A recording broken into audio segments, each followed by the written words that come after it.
Serena from Serena Strategy. I was diagnosed with lupus 5 years ago through great challenges that I experienced. 1.5 years later, I am living free of lupus, no symptoms. I am doing awesome. My doctor gave me a bill of good health, and I no longer experience all the bad symptoms of lupus. I'm here to share with you Serena's integrative approach to help me to overcome my lupus experience. Welcome back to the channel. Today, episode 2, we're going to be talking about understanding lupus, what it is, and how it affects the body. All right, so I'll be making reference to my notes, my computer. So if you see me looking, it's because I'm making reference. I am not an authority figure on lupus. I only know that I was diagnosed with the condition.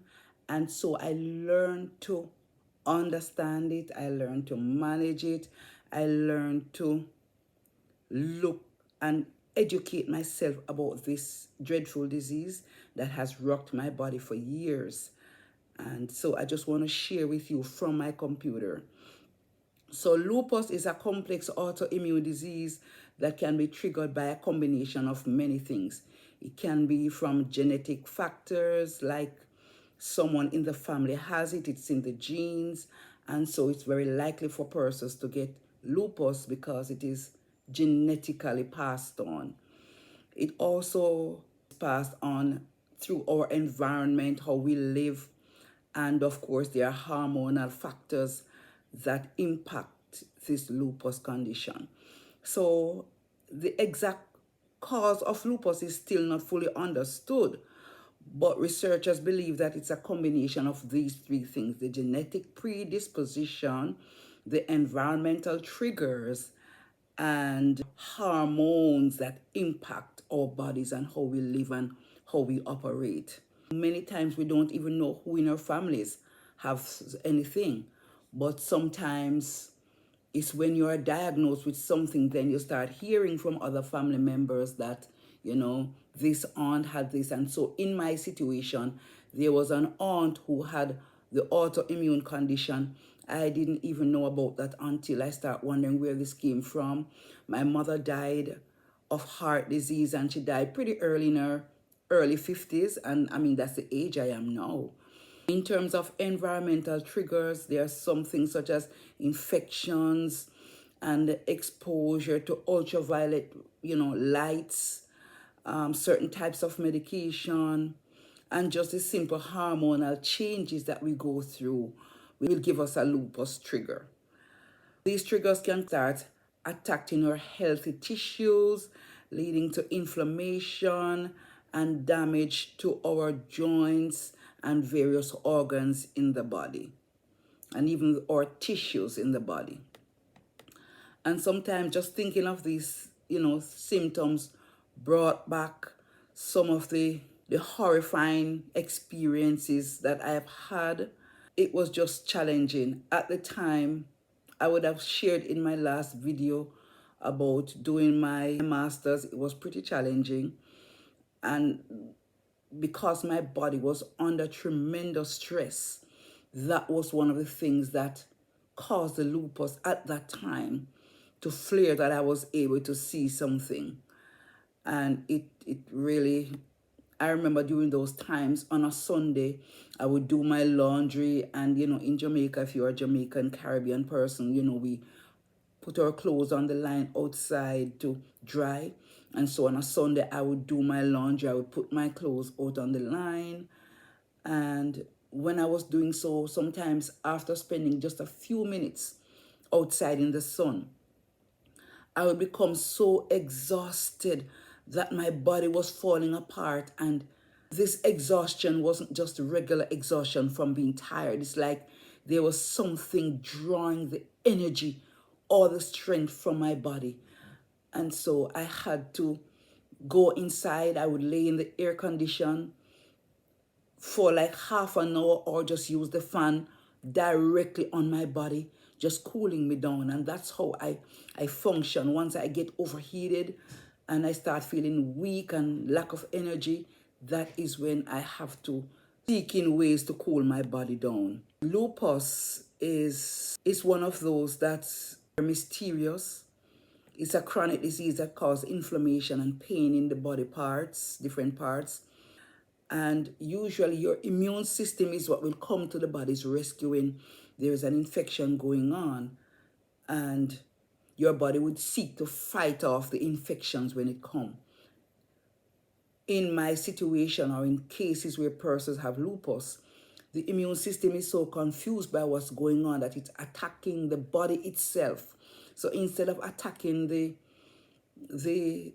disease or attacking the cells that are not good for the body, it's just fighting, and it's affecting my good cells. It's one of those diseases that flare up at any stage, and it may catch you off guard. What does this mean? It simply means that at some point the symptoms will intensify and you will just feel unwell, and then just unexpectedly as it comes, they improve and you feel better. And because it is so unpredictable, it is really very hard to manage. It's just support that is really needed. So let's talk a little bit about some of the symptoms of lupus. Symptoms may include muscle and joint pains, and you may experience pain and stiffness with or without swelling. Your joint muscle pains and swelling will affect most people with lupus. And the most common joints that are affected would be the neck. I often feel a lot of pain in my neck and my shoulders, my upper arms, and my thighs. And then there are the rashes. You may get those on any part of your body that is exposed to the sun. I usually get mine along my arms here and my face. And once I see that, I know, yes, there is a lupus flare going on. One of the most common signs is this red butterfly rash that will come. Some people get it along their face. So it comes along here, the shape of the face, just as all the face is, comes the butterfly rash. My granddaughter had the rash right around here, all the way on her face like this. Very red and very uncomfortable, not very attractive. I did not get them, but my granddaughter's own became so bad that there's a permanent scar in her face right now as a result of this butterfly rash. And then there is hair loss. I experienced hair loss. And even now, as you look at me, some sections of my hair, I was having the rash in my hair all over. And right here, I have a lot of hair loss around my hairline, these areas.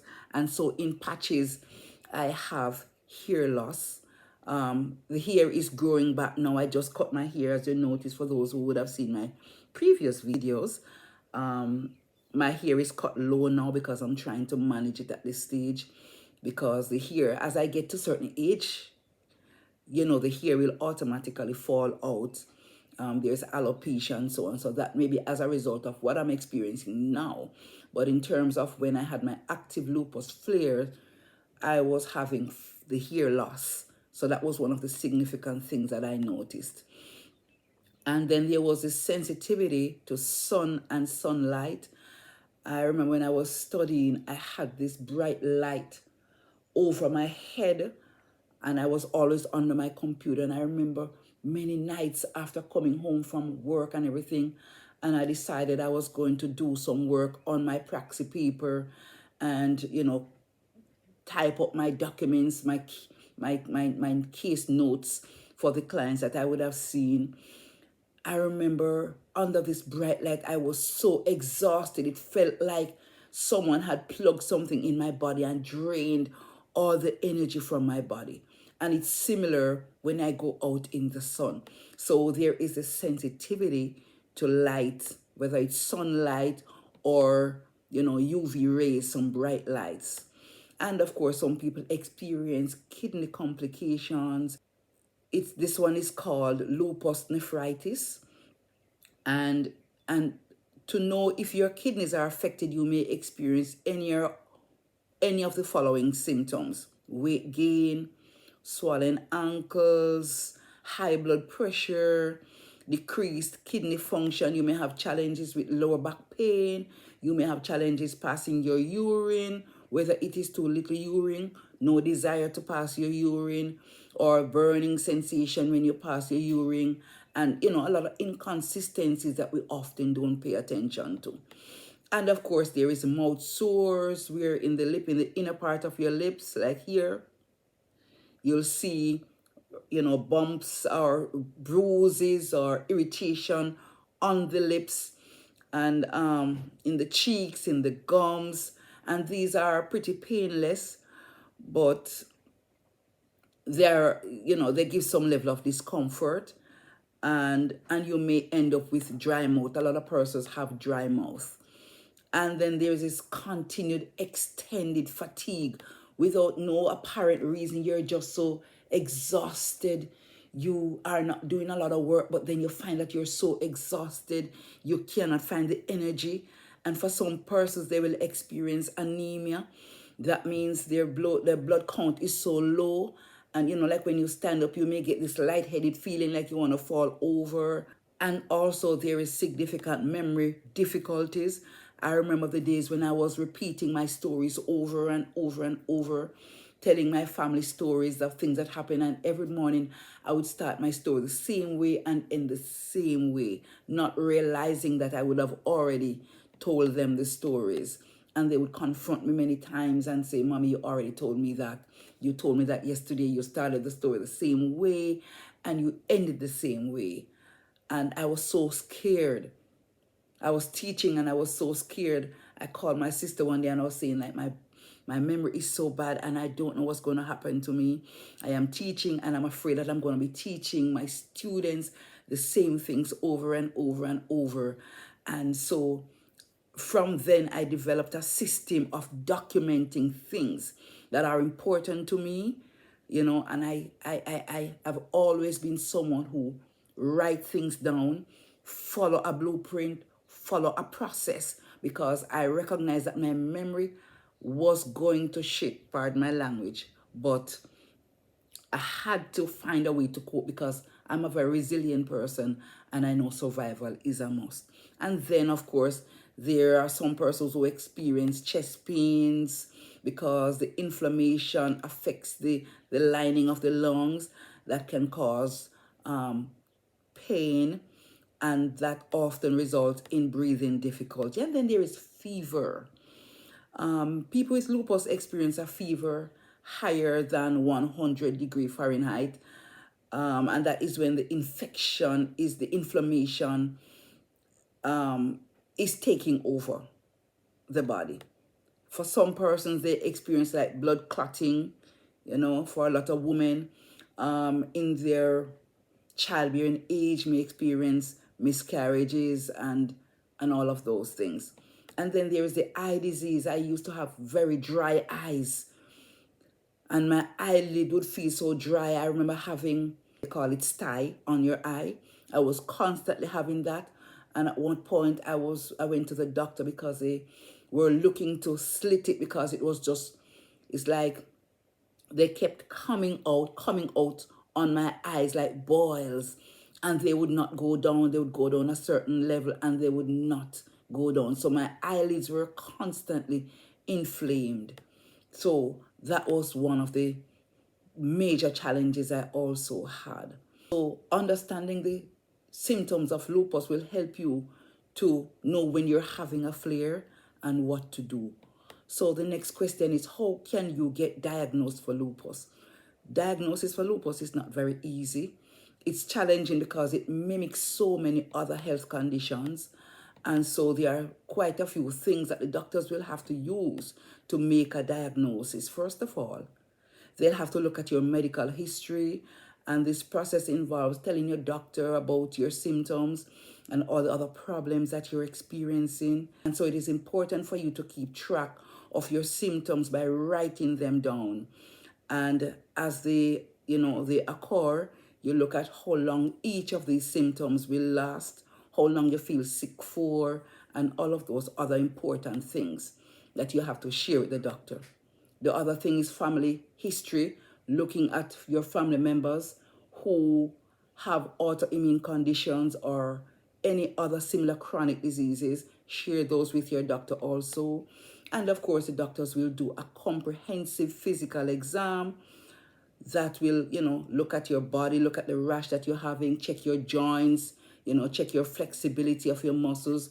They'll feel your fingers and examine all the different joints that you have. And they'll ask you a lot of questions about where it hurts when you wake up in the morning, how is it for you to get out of bed, and stuff like that. And then the other one is blood and your urine tests. They have to do antibody test, or any test that can show if your immune system is more likely to make the autoantibodies for lupus. And so this blood test is very important. It's not just any blood test. It will have to be specific, looking for lupus, because as I said, lupus mimics so many other health conditions.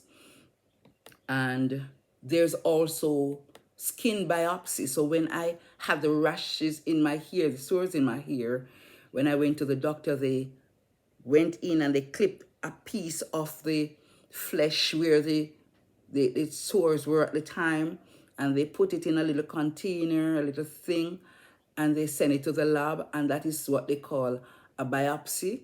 So they can do a skin biopsy or they can do a kidney biopsy. It all depends on what's happening, what the flares you are having at the time when you go in.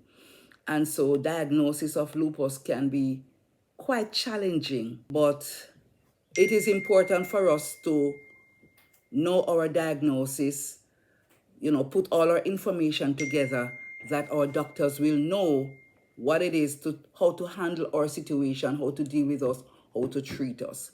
In the next episode, we'll be looking at some of the type of foods that we eat. We'll be looking at some of the exercises. We will look at the definition for the integrative approach that I used. In further videos, we will talk about deeper into what I did as a Serena strategy to overcome lupus. I thank you very much for joining me today, and I do hope that you will keep following for more information. Take care, bye.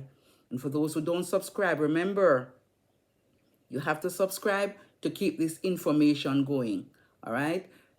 It's encouraging, and I really want the algorithm to pick up that you are interested in my topic. So go and subscribe, share it with other persons who have lupus, those who may be experiencing symptoms that they're not sure of. They can join, and it doesn't hurt to learn. So thank you very much. Bye.